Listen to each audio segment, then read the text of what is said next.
بسم الله الرحمن الرحيم. الحمد لله رب العالمين، والصلاة والسلام على سيد المرسلين وعلى آله وصحبه أجمعين. أما بعد، اللهم أرنا الحق حقا وارزقنا اتباعه، وأرنا الباطل باطلا وارزقنا اجتنابه. بارزان هل لدرجة درس كان من لا زانستكاني قرآن جيشتن الفصل السادس، علوم لغة القرآن وأساليبه. دیار ئەم فەسڵە کردوتی بە دە بەش لە یەکەمیان باس بەش یەکەم باس لە علم و غەریب القورآن دەکا، دومیان علم و معرب في القرآن، سێمیان علم و بلاغة القرآن، چوارەمیان علم و أقسام القرآن، پێنج علم و قصص القرآن، دواتر علم الوجوه والنظائر، دواتر علم إعراب القرآن، إنزا دلالات الألفاظ القرآن، إنزا علم أمثال القرآن، علم الجدل في القرآن. كفي أو ترتيبي كوا كردوتي إن شاء الله بإذن خواهي قرد دس بيدا كين كالي كميان باس لا علم غريب القرآن دكا سمتي غريب القرآن غريب لرويز مانواني، يعني الغامض من الكلام، يعني اشتك ورون نبيت معناها كي لرويز زاراويش. فغريب القرآن وشيء غريب القرآن هو كلمات القرآن الغامضة المعنى، وش قرآن كان أو شانا كوا معنان غامضة، يعني معنان أشكرانيا، معنان رونيا. وبيان غريب القرآن هو أدي برن عبارتي رنكرنوي غريب القرآن بيان معاني كلمات القرآن الغامضة المعنى، يعني رنكرنوي معناي واتاي وشكاني قرآن أواني كما كان ناديارا يعني نارونا. سبارت موضوع بابتي أو زانستا جرينجي بس دا برزان، فهو يعنى بدلالة ألفاظ القرآن، جرينجي بمعنى وشكاني قرآن دا دون غيرها من المباحث المتعلقة بالتفسير، بيز قالويك أو مبحثاني أو باسانيك أو بيواندارن بتفسير يعني معنى.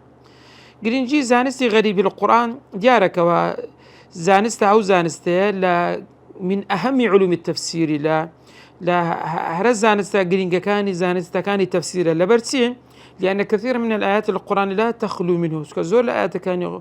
قرآن آيات أو كلماتان تداك ومعنى كان رونيا. وإمام السيوطي رحمة خوالي بدفر من معرفة هذا الفن أمر ضروري للمفسرين. ناسيني زانيني أم فن أم هنرا كاريتي ضرورتها كاريتي زور بيويسا بو مفسر أو كسيك أو بيوي تفسير القرآن كهروكولا، كما سيأتي في شروط المفسر هروكولا مرزكاني مفسر دالوي باز دكاتن. هرو إمام السركشي دفرمي ويحتاج الكاشف عن ذلك إلى معرفة علم اللغة أو كسيك بيوي كشف أو معاني بكاتن أو معنيان تيبكاتن دبي بقرة بوتين معرفة علم اللغة، يعني زانيني زانستي زمانواني وكو اسما وأفعالا وحروفا ناوكان وفرمانكان وبيتكان. هروها وكما أنه أول لبنات معرفة التفسير، يكم برن خشتي بناي زانسي تفسيره. ولا يخفى أن الجهل بمفردات القرآن وشارونية كسجر شار زين بكلمات قرآن من أسباب عدم فهم القرآن. دبيته هو يوكا القرآن تينغاتن هروكو أو آياتي سورة الماعون لا تحفتما خواهي يورد في الماء ويمنعون الماعون، يعني كسجر شار الزاي أو النبيتين ولم يكن يعرف المراد بالماعون تناطاني بماعون يسال مصطلح يسردمي يسبري والله ماعون بوشتد قلت لك استاد دلالي تايبت من دي خوه نادا بقرته بزاني سلف يعني وزماني عربي بس ما هاتوا بقول زماني عربي دفرم اسم للحاجة، يعني هر بي يشتك بيو بي قلت لي ماعون ولا لا السلفي شهر وكو حتى بدرزي داو درزي باو باقر بوشتانا كوا المال بيويستي بيدا قلت لي ماعون أو كلا بيغمري خواه بفرموديك نقل كراو كابن عباس للروايات يكو ابن مسعود واضح هروها ماعون بمعنى الزكاة هاتوا بمعنى الطاعة هاتيا بمعنى المال هاتيا هروها المعروف ومعنى تريش هاتوا زاكواتا بوي اللي رزور جرينجا دبي بقرين سر دلالتي أو كلمانا بزين السلفي صالح تون معنى كردو زمانواني تون هاتوا. إن زاد فإنه لا يمكنه أن يفسر هذه لا ناطاني أو تفسير آياتك أجرهات أو معنى نزاني ولا أن يستنبط أحكام منها وناطاني حكم شيء وربقريتن. زابر إذن أجابيو سيري كلمات ألفاظ القرآن بكين دكريتة سنبش أقسام الألفاظ القرآني دەتوانین بیبکەینە دوو إلى نوعين كليين دو زوري گشتي. يكميان النوع الأول ما يكون له معنى واحد أو يو لفظاني كويك واتان هي لا غير في اللغة العربية اللغة العربية اللي واتا زياترين يا أوش دكريت دوبش. يكميان ما يكون معناه ظاهرا للكل لا يحتاج فيه إلى بيان أو يكواتا كي أشكرايا بيويز بارون كرنونيا وكتسي كلفظ الأرض زوي الماء أو الهواء هواء الشمس خور القمر مانك وغيري وانش أوانا يجمعنا هي وبيويسيان ببياني لبروي زوريني هر زوري خلق توانين أجل نرن هر هموشي معناه أو كلمة دزاني لبروش يج معناه هي زياترين يعني دوم يعني يج معناه هي بس معناه كتسيا ما يحتاج إلى بيان لخفائه بيويستي برون كرنوه لبرو معناه كشاراوي وكو كلمة باسقات خواهي قرأ سورة قاف دفرمي والنخل باسقات إنها طلع نضيد باسقات يعني دريش طويل. هروا كلمة فالمغيرات الصبحة مغيرات جمع مغيرة يعني أو الخيل التي تغزو أو أسباني كوا غزوان بي دكريتن بين هجوم دكريت السر دجمنان زاكواتا ليرة أو نوع يجمعنا هي الروزمانواني نوع كيهم خلق دزاني زوري دوميان أوي كوا مانا كيان شاراوي زوري دوم لا بعموما بو كلمات ما يكون له أكثر من معنى يعني عندك شمان هي زيادة اللي يجمعنا هي أوش باز دقريتن لها بابتي تايبات من كبيت دقتو علم الوجوه والنظائر إن شاء الله دواتر باسي دكين. ثالثا الجدير بالذكر أن كثيرا ممن ألف في غريب القرآن أو كبيوس عما جيبي بكين زولو زاناني كوا هستاون لغريب القرآن نسينيان هي كتابيا نسيوا لم يقتصر على الغريب الغامض من ألفاظ القرآن تنها أو بتاني كمان شاراوي أبيان بيان نكردوا بل كتيان كرديا بل فسر أغلبها زورينيان هستان في تفسيريان كردوا وإن كانت من الواضح المعروف أقرتي زور يعني ما أنها كشيء أشكراو آسانشا. لذا تجد بعض المصنفات هذا العلم قد تضخمت وتوسعت يعني قبل سيرك عندك لو تفاصيل لو تصنيفانك لا غريب القرآن زور فراوان يعني سن مجلد لسر نسيوا. يظهر هذا جليا في مثل وكتسي كتاب مفردات الألفاظ القرآن لراغب الأصفهاني كلا باش صار صدي هجري وفاتي كرديا أو هستاوى زورترين كلمة كان هنا وماناي نسيوا. باريزان سابارت بسر خلداني زانستي غريب القرآن أو تصنيفان أو كتابان كواتيدا لسري نسرا. يعود تفسير ألفاظ القرآن إلى عهد النبي صلى الله عليه وسلم الذي كان يفسر لصحابته محتاج إليه يعني توانين بريني كم كس تفسيري غريب القرآن كردو شيء بيغمبري خواه صلى الله عليه وسلم كاتك صحابي بريس بيوستيان بوشي بمعنى أو شان بوا بون من بيغمبري خواه لسورة بقرة الآيات 133 تفرمي وكذلك جعلناكم أمة وسطا بيغمبري خواه تفرمي الوسط العدل لرب ما ناي كلمة وسطي بعدل كردوا لكنه قليل جدا بلان بو بيغمبري خواه كم ترين ما ناي وشكاني كردوا تفرمي اللي كون الصحابة رضوان الله تعالى عليهم يفهمون القرآن الذي نزل بلغتهم چونك القرآن بزماني عربي بزماني صحابة دابزي وأوان مانا كان يندزاني. إذا وقد وردت روايات تدل على توقفهم فيما لم يتبين له هروها عندك لصحابي بريز وشي عندك وشي الكلمات مانا النزاني وتوقف يعني كردوا واستاون وكوويك أبو بكر الصديق رضي الله عنه بسياريان لكلا لو شيء أبا وفاكهة وأبا للسورة عبسا لآيات السويك فرمي أي سماء تظلني أو أي أرض تقلني إن أنا قلت في كتاب الله ما لا أعلم سأسمانك سيبرم لدكا وتزويك هلم دقريتن أقر هاتو من سبكم بالقرآن ببي علم كشار زايم للنبيتن زاليرا أو صحابة برزالة سووا شيء أبا قصي نكرد يعني هروها بلغي تريد لسراوي صحابي برز اگر وشي كلمه نيان زاني بها قسيان ذكرديان بون من اواني شتهبو نيان زاني وا هروكو لو روايتاني هاتوا كوا كريجان بيداو يقلو هناك او قولي عبد الله كري عباس رزاي خويلي تفرمي وشي فاطر نمد زاني ما نايت فاطر السماوات والارض تفرمي كنت لا ادري ما فاطر السماوات والارض نمد زاني وشي فاطر ما نايت حتى اتاني اعرابيان توكد اعرابي هات يختصمان في بئر شيشان لسر بيريك بو فقال أحدهما يشان وتي أنا فطرتها أي ابتدأتها من يكم كذبم كفطرتها بلام معناي فطري بتسكرت يعني ابتدأت بحفرها هي كم كسم كوا حفرة كم لداوة بو الشيء فاتر بمعنى ابتداء ديتن بوي عبد الله كوري عباس دفرمي من نمد زانيوا ما نيتسيان هروها. وقد كان ابن عباس من أكثرهم عنابي أجرتك عبد الله كوري عباس رزاي خوي لي به لها مصحبة كان زيادة الجرينجي بتفسير ده مع الاستشهاد بالشعر العربي كاتكو شيء ما ذكرت بشتي ده بس بالشعر العربي ذلك ما رواه عكرمة عنه أو عكرمي مولايك خزمة كاركي لي نقل ذكا تفرمي أتاه رجل وأنا جالس جاوك هاتا لا من لا يدانشتبو فقال أرأيت قول الله وثيابك فطهر سورة مدثر آيات سار قلت سيدري سبارة بو آياتي وثيابك فطهر قال لا تلبسها على معصية ولا على غدرة ثم قال أما سمعت قول غيلان ابن سلمة الثقفي وإني بحمد الله لا ثوف فاجر لبست ولا من غدرة أتنقع والشيء ثيابك فطهر لي رام لا حتى لزماني عربي كسيق لقناه بدور كوبدي بيضلن أوجلو برجي باكا يعني كسيق لا دستي اگر هاتو زي بينك بغدري بينك ودرن كسيشي دست باكا بوش دفرمي وقتادو مجاهد دفرمين يعني نفسك فطاهر نفسي خود باكوا قناهي بي انزام مدى اوج مشهورة لو كابيدا قلت لهم مسائل ابن الازرقي كنافعي كوري ازرقا كيك يقبلوا كساني كدهات بسياري لعبد الله كوري عباس ذكرت سبارت بوشانه مشهوره كوا ساج لا يزال يعني وكو كتابه موضوع طبع كرايه هستا بسياره كان الى عبد الله كوري عباس كروا همو او تانش كعبد الله كوري عباس معنا كي وتوا همو بستو ببلغي شعري هروها لقطابيه كان شي سعيد كوري جبير عكرمش بهماشد وان كردوا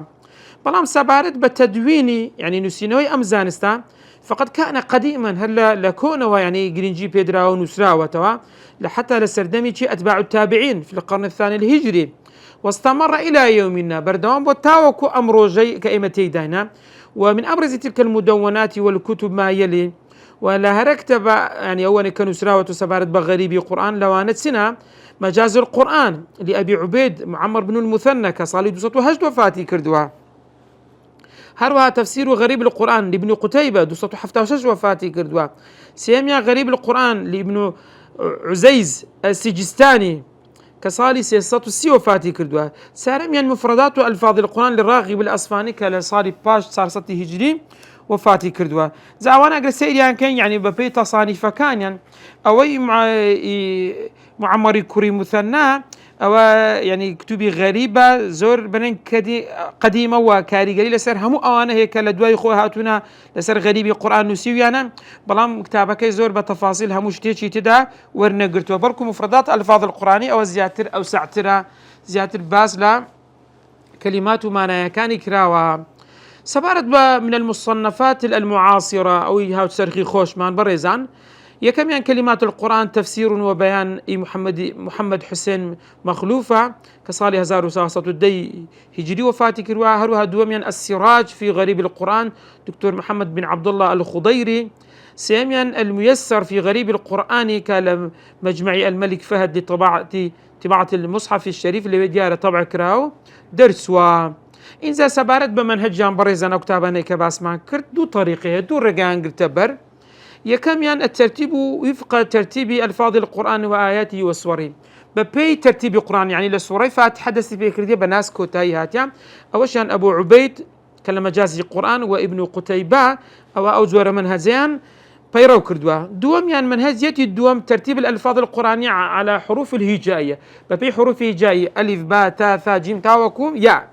ليرتشي لسر أو منهز الرويشبون منا راغبي أصفاني بمشي وازا رويوا وهروها نمونية لسر بيان غريب القرآن لسوري إخلاص ولسوري فلق لأجر هاتو سيري تفسيري غريب القرآن ابن قتيبة بكين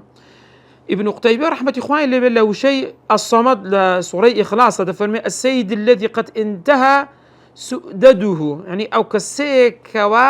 كامل دا صلاة لله أو كتايدة لأن الناس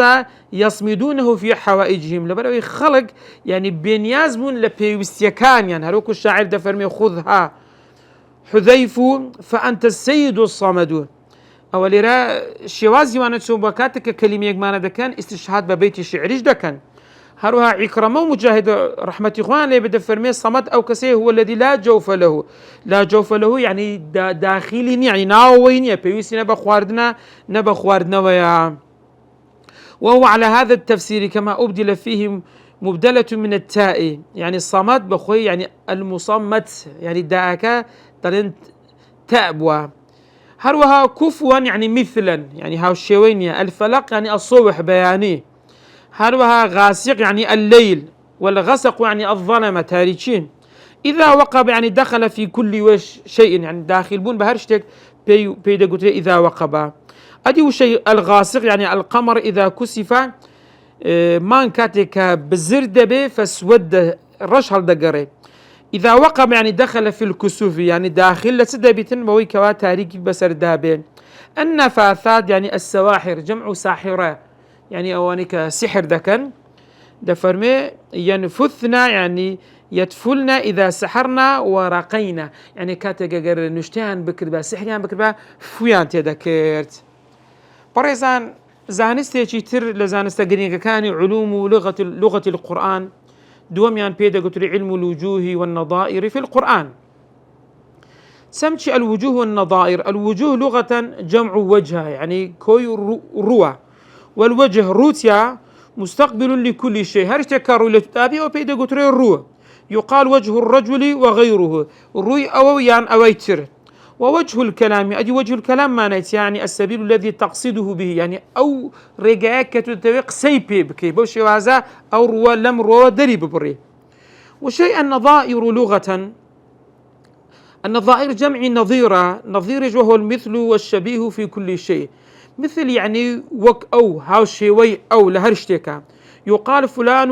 فلان نظيرك فلانكز هاو شيوي توا يعني مثلك. الوجوه في القرآن اصطلاحا المعاني المختلفة لللفظ القرآنية سن معناش زيوازة بو لفظة قرآني في مواضيعها من القرآن لتنشويني تل القرآن يعني أو كلمة لتنشويني قرآن هاتوا يقوشي بلام سن معناي هي بون برزان وشيء الأمة للقرآن لتناشوين هاتوا بلام بتار معناها هاتوا يقلو معنا نيكا لقرآن هاتو بيدي قلت الطائفة من الناس كومالك لخلق هروكو لسورة آل عمران لآتي صدوتار خواهي قورة فرمي ولتكن منكم أمة يدعون إلى الخير وشيء أمة يعني طائفة من الناس دوميان بمعنى المددة ماويك. هروكو لسورة يوسف لآتي تسلوبين زا خواهي قورة فرمي والذكر بعد أمة يعني بيري هاتو باش ماويك. هروا بمعنى الملدت ملت كما في قوله تعالى كان الناس أمة واحدة يعني خلق وابو هم ولا سريق دين بون أو كلا سورة بقرة لآياتي 206 هروا بمعنى الإمام في الخير دي بيشوالة هاكا كما في قوله تعالى لسورة النحل لآياتي 120 إن إبراهيم كان أمة واحدة أمة يعني إماما في الخير. أو شيء وجوه يعني كلمات قرآني بتن معناه هي كلمة تن معناه. أدي شيء النظائر في القرآن فيمكن تعريفها اصطلاحا بأنها تتوانين بيناسي بكين بيناسي زاراوي بو زور بيناسي المواضع القرآنية أو تنشوينيك قرآنية المتعددة تنشوينيك للوجه الواحد لبو يكرو الذي اتفق فيها معنى اللفظ يعني أو كلمة لو شوينة بو معنى هيت آتي كمان هي لشويني ترهمان كلمة أو معناها بي بلي أو بيدا قترين نظائر بون منا همان شيء الأمة بمعنى الطائفة من الناس كما ناي كم بباس مانكرد لسورة آل عمران لسطو تسار خواهي قوار فرمي ولتكن منكم أمة يدعون إلى الخير وشيء أمة لربا معنى طائفة من الناس هات الطائفة من الناس باب زان وشيء أمة لشويني تر بمعنى الطائفة من الناس دي بلى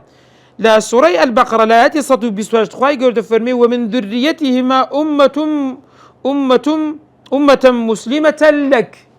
سير كم برزان وشيء أمة لربا همان معناها كواتا وشيء أمة لا سورة آل عمران لا يأتي صدو تسار نظير هبوها وشيوي هبو بهمان معنى لشويني تر بلى أو يكا لسورة بقرة لا يأتي صدو بستو هشت هروها تلك أمة قد خلت بهمان شد يعني کۆمەڵێک لە خەڵک کەواتە لێرە نەظیری تر هاوشێوەی تر هەمان وشە لە شوێنی تر. هەروەها كنتم خير أمة أخرجت للناس لە سوورەی آلی عیمران 110. هەروەها ومن أهل الكتاب أمة قائمة سورة آل عمران آيات 113. هروها كذلك زينا لكل أمة عملهم الأنعام 108. سير كان ليرو شيء الطائفة من الناس لا تنشون هذا أو بيدا قلتلين نظائر ببيو تفسيري كتازة باسمان كرت لبو وجوه النظائر أو نمونانش كباسمان كرت سمان بو ودر دكاوي برزان زياوازين نيوان ياندا. الوجوه تتعلق بالألفاظ المتحدة في النطق المختلفة في المعنى. وجوه بيواندارا بوشاني كلا نطقا يكا يعني يك لفظة بلام لمانا زياوازن لواتها. أما النظائر تتعلق بالألفاظ المتحدة بيواندارا بوشاني كوكو يكن لسنا نطقا لدربرينا والمعنى معا هم لمانا شان هروكو لو تسن آياتي كوا باسمان كيرت. سبارت بقرنجي زانستي الوجوه والنظائر. أهمية علم الوجوه والنظائر. علم الوجوه والنظائر من علوم القرآن التي يحتاجها المفسر. زانستي وجوه النظائر لو زانست قرآن يعني كوا مفسر بيسي بيتي لأنها تتعلق ببيان المعنى لبروي بيوان دار بتي برونكرنوي واتا كما يتضح من المثال السابق. هروكو باسمان كرتازا لون مناني رابردو. ومن هنا سفير دبين فهو من أهم علوم التفسير. لهرق جرينجا كاني زانستكاني تفسيرا يعني كسرقا قربية ولا تفسيرا قسبكا شد بنوسي دبي زور شارزايها بي لزانستي الوجوه والنظائر. نشأة علم الوجوه والنظائر وأبرز مؤلفاته. برزان سبارت با سرهرداني زانستي الوجوه والنظائر و تأليفان أو كتاباني كوا تيدا تأليف كراوا ديار بهمان شد أم زانستش كوا سري هلداو نسراوتو لكاتي زو هر لقرن دومي هجري حيث صنف فيه مقاتل ابن سليمان. مقاتل ابن سليمان كيك لأتباع التابعين لصالي 150 هجري وفاتي كردي خاون تفسيري شا كتابي شي بناوي الوجوه والنظائر في القرآن بوي وهو أول من صنف فيها. هي كم كسد طوانين بلين لوجوه والنظائر تيدا كتابي نسيوا همو أوانج لدواي أو هاتون دفرمع عيال عليه في هذا العلم يعني قرداري أول سبارت بمزانستا هميان هستاون لويان ورقرتوا واشتيشان زيادو كم كردوا انزل دواي أوج مصنفاتي تريش بدواي داهتوا لما نش بريزان الوجوه والنظائر لهارون بن موسى كصالصة حفتا وفاتي كرديا. هروها التصاريف تفسير القرآن مما اشتبهت أسماؤه وتصرفت معانيه يحيى كري السلام كأتباع التابعين صالد صد وفاتي كرديا. سيميا الوجوه والنظائر لألفاظ الكتاب العزيز للحسين الدامغاني كصالد صاصة حفتا وهجد وفاتي كرديا. سارميا نزهة الأعين الناظر في علم الوجوه والنظائر لابن الجوزي كصالي بينصة حفت وفاتي كرديا. بريزان سبارت بموضوعات علم الوجوه والنظائر بابتكان الزانستي الوجوه والنظائر ومنهج كتبه ونسركان سون نسيوانا. تنطلق كتب الوجوه والنظائر القرآنية من ذكر الألفاظ القرآنية بتعديد معانيه. هستا هون لفظ كان هنا ومعناها كانت سن معناه لخور دقريتن كبيدا قترين الوجوه دواتر تيان كرديا هستا هون بو نظائر كانشي لسن شويني تلا القرآن دا هاتوا بهمان شيوا باسيان كردوا سابو اگر بيو سيري كان ومما يجدر ملاحظته كبيوست لرا تبيني او شتبكن أن هذه الكتب أو كتبنا تعمد إلى بيان المعنى السياقي يعني هستا سياقي آتك سياقي كلمة أو كلمة أليرا بمعنى هادية نبرو السياق كيوايا الذي لو رجعت إلى معناه الأصلي خارج السياق لوجدت أن كثير من تلك المعاني متداخلة. أجر بيو سيري كان زور بي أو شانش لم سياق بو مانا لم سياق ماناي قورا لويت اللي برت سياق كان قورا ماناش دا قردري برما قزيك متداخلا يعني مانا كان يعني يقنزيكا. نمونا لو برزان أو مقاتلي كوري سليمان لكتابك يخويك هنا ويتوا وشيء المرض هنا للقرآن دفرمي المرض على 4 وجوه. المرض بتسن مانا ديتن بتسوار مانا يكم يعني مرض يعني شكا يعني دودلي فذلك قوله تعالى في سورة بقر في قلوبهم مرض أي شكا فزادهم الله مرضا أي شكا. هاوشيوين بمعنى شك هاتي لآياتر بلي لسوري براءة. وأما الذين في قلوبهم مرض يعني شكا فزادتهم رجسا إلى رجسهم لسوري توبة لآياتي سطو بالسبينز. هروها دفرمي في الذين كفروا رأيت الذين في قلوبهم مرض يعني الشك وينظرون إليك ونحوه كثير. زكوات السير ذا كان ليران مرض بمعنى شك هاتبو وهاوشيوي أم آيات لسندان شويني تر هاتبو معنى دوام بريزان لبو مرض بمعنى الفجور يعني الظلم استم.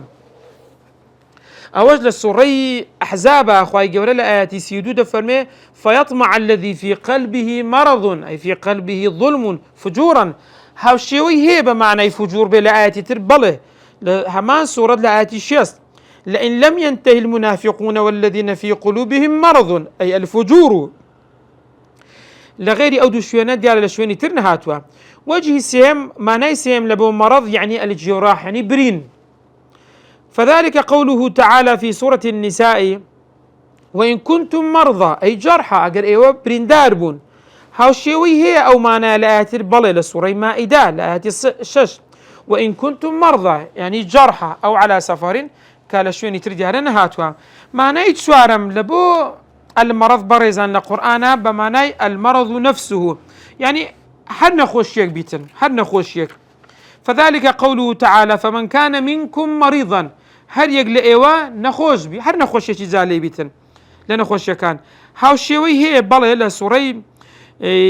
براءات توبة لا يتنوتيق ليس على الضعفاء ولا على المرضى يعني هر نخوش يشي تداها بيتن. وهروها لسوري نورش ولا على المريض حرجون ولسوري فتحش ولا على المريض حرج كهمان الشيوي آيات دوباره بوتوا كاتا الليرة وشي مرض سير كان بسار معنا ديتن وأو معنا نجد متداخلي يكترين. زانستي سيم لزانستكاني لغة القرآن بيدا قتري علم المعرب في القرآن. سمتشي المعرب برزان التعريب هو النقل إلى العربية يعني قواسنوا بوزماني عربي يعني وشيك بقوازريتو بوزماني عربي. والمعرب في القرآن دي معرب للقرآن ما نسيا هو ما وقع في القرآن بغير لغة العربية يعني أو كلماتاني كلنا قرآنا بلام بلغة عربي نينا ديانا زانان خلاف يعني هي لسر بوني معرب آيس كلميك هي عربي نبيتو لقرآن شبه دو بوتسون هي برزان هندك دي كان بس يكم قول عدم وقوعه في القرآن ضلان هيجو شيء غير عربي لقرآنانيا. أما رأي شيء رأي إمام الشافعية كصالح دوسات وسار وفاتك الجام ورأي أبي عبيدة معمري كوري المثنى كصالح دوسات وهجد وفاتك الجام وهروها رأي طبريا خاوني تفسير كصالح سياسات دا وفاتك الجام غيري وانش بلقيان سي أوانا كدارين هيجو شيء للقرآن نيا عربي نبي أو هيك لسورة يوسف لآيات دو خواهي قد فرمي إن أنزلناه قرآنا عربيا إما قرآن من هنا وتخوار وبرام عربية. هروها لسورة الشعراء لآيات صدو نوتو بينز فرمي بلسان عربي مبين بزماني عربي. هروها لسورة فصلت ولو جعلناه قرآنا أعجميا أقرهات القرآن من بكر با أعجم يعني غير زماني عربي لقالوا لولا فصلت آياته بو آيات كان ما نيرونيا أعجمي وعربي آيات ذكري أوانا ما ناي عجمي بن يا كلمة كان عجمي بن كتير قرآنك بخوي عربي بيتن. ونمونة أمش من هي قولي دوم بريزان ذهب آخرون مجموعة زانية بريزي تر إلى وقوع المعرب في القرآن درن بل معرب هي كلمات هي القرآن عربي شنيا بلقيان سيتون ولامي قولي كميان داوتوا كدل النيا درن بوني تسن كلماتك بغير زمان عربي لقرآن معنى أو أني كقرآن لزمان عربي دردت ستن وكو أو نموني كاستدلال بودا كان كلا أبي ميسرة عمري كوري شرح أبي هاتيا كتابعية وسعيد كوري جبير ووهبي كوري منبه أو أنا كفرميت أن في القرآن من كل لسان القرآن هي لهم زمان كان هروها استدلال يعني كردي بهندق لصحابي برزو لتابعين وهندق وشيان نسبة داتا غير زماني عربي عبد الله كوري عباس سعيد كوري جبير عكرمة الضلين وشيء الجبت والطاغوت. وشي جبت يعني الشيطان بالحبشية بلغة حبشي. هروها عبد الله كري عباس لو الشيء هيت لك لسورة يوسف دري هلم لك بالقبطية أو دري كلمة قبطية. هروها مجاهد لكلمة سرية تفرمي نهرا بالسريانية يعني بمعنى رباردية بزمان سرياني. هروها لسعيد كري جبير كتفرمي بالنبطية واللغة نبطية. هروها مجاهد للقسطاس تفرمي العدل بالرومية معنى عدلة وبزمان الرومية. هروها بهماشد لمجاهدة نقل كراوة كوشي مقاليد تفرمي مفاتيح بالفارسية بمعنى كليلة كان ديتن بزمان فارسي يعني لاي أو مفاتيح كلمات فارسية. لير إمامي طبري مناقشة أوانا دكاتن كضلن كلمات غير عربي للقرآن داهية دفرمي بأنه من توارد اللغات وتوافقها في بعض مفرداتها باللفظ والمعنى. ترى ذكري تنزبانك لهندق وشو معنى متفق بن يعني ويتش شيء تدانيها. فتكلمت بها العرب وعرب لما يقصي بيكر بي والفرس والحبشة ونحوهم بلفظ واحد بيقوشش. بنام إمام السيوطي ترجيح قولي دوم دكا ضلي هيا هندي كلمات مان هيا كوا أوانا معربا أصل عربينيا كلا كتابك الإتقان في علوم القرآن سنوشيتي هناوا لوي باسك لبا بي حروفه جائي ترتيبي كردوا لجيرنا ونشانك النوع الثامن والثلاثون كناو نشانكي فيما وقع فيه أي في القرآن بغير لغة العربية. هندق لزانا أنا شحاتون زمعيان كرد لنيوان كودطوين بين قولي سيما لما بين قولي كم كضلن من علقة ما بين قولي دوم كضلن هي جائزة. لو أنا أبو عبيد القاسم بن السلام كصالي دوسطو بسبينز وفاتي كده فرمي والصواب عندي مذهب فيه تصديق القولين جميعا. ذكري ما جمع لنيوان هردو قولا كامكين أوش يانسون بريزان طلعت ذكريت هندق لو وشانا برلوي قرآن دابزي بيتن أو وشانا عربيش بكاري هنا تواترك قرآن دابزي بس ماني عربي دابزي بما فيها أو كلمة نشحبوا كواتا لسر رأي أم ذكري بلينكاكا أو وشانا برلهات نخواروي قرآن داخل زماني عربي بوا عرب بكاري هنا لو كاترك قرآن دابزي بس ماني عرب دابزي كواتا أو كلمة برلهات نوي خواروي قرآن أوان بكاري هنا بون بعربي بويا أو شيء دائما لنيوان لغات كلمات دقري ورقرتن زوزار لغة كلمة وردقريتن أوكا برن أو رأي كجمع لنيوان هدوشان دكاتن ذكري أما دروز بيتين لو أنا حتى إمامي الجوالقي وابن الجوزيز وهندي يتريج بو أمبوتسونا دسن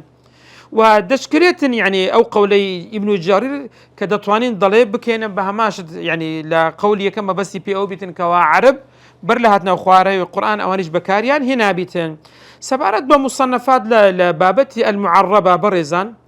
لكتب هرا مشهورة كان كبيدة قلت المعرب من الكلام الأعجمي على حروف المعجمي كإمام جوالقي صالي بين سطوة سلوة وفاتي كريا كوكتابة شاملة لفظة معربة كان أو كأصولي يعني ذات الأصول الأعجمية كمن سنيان دقريتها لبو غير عربة ببي حروف ترتيبي هجائي دايناوا هروها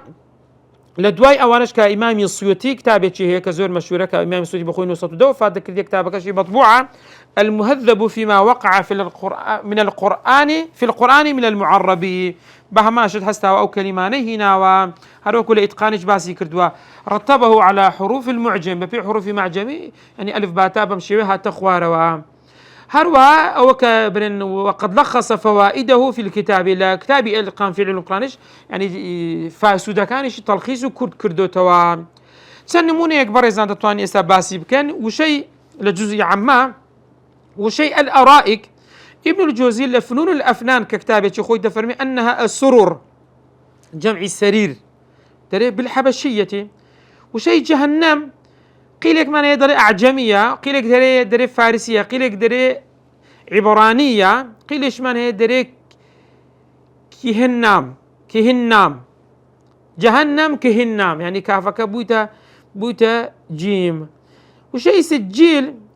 فريابي لمجاهد نقل دكاتن تفرموا شيء سجيل بالفارسية أولها حجارة وآخرها طين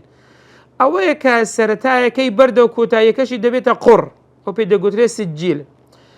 وشەی توور بە هەماشت ئیمامی فەریابی لە کتابەکەی خۆی بە سەنەدی خۆی نەقل دەکات لە مجاهدی کوڕی جەبرا دەفەرمێ وشەی الطور يعني الجبل بالسريانية.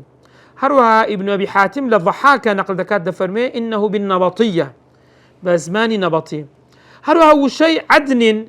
ابن جرير طبري لابن عباس كبسيال يعني سأل كعب كبسيال كي دكاتن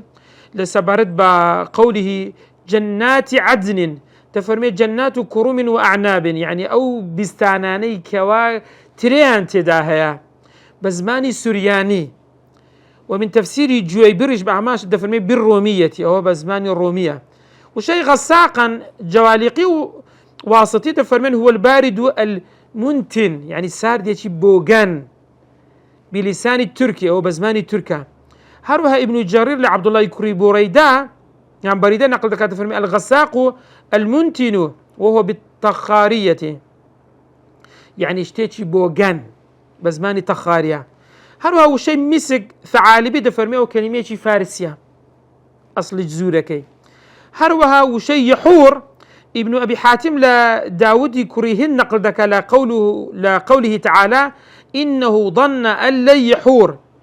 كلا سوري انشقاق الآيات تسارده دفرميه بلغة الحبشي يعني يرجع أو قماني وابو زارش كان نقريتها بهمان شتيج لا عكرمة نقل كراوالي ريش الله كتايب بمدرسة دايات دينين درسي دهاتو دتين السر سوارميان علم إعراب القرآن. وصلى الله على سيدنا محمد وعلى آله وصحبه وسلم.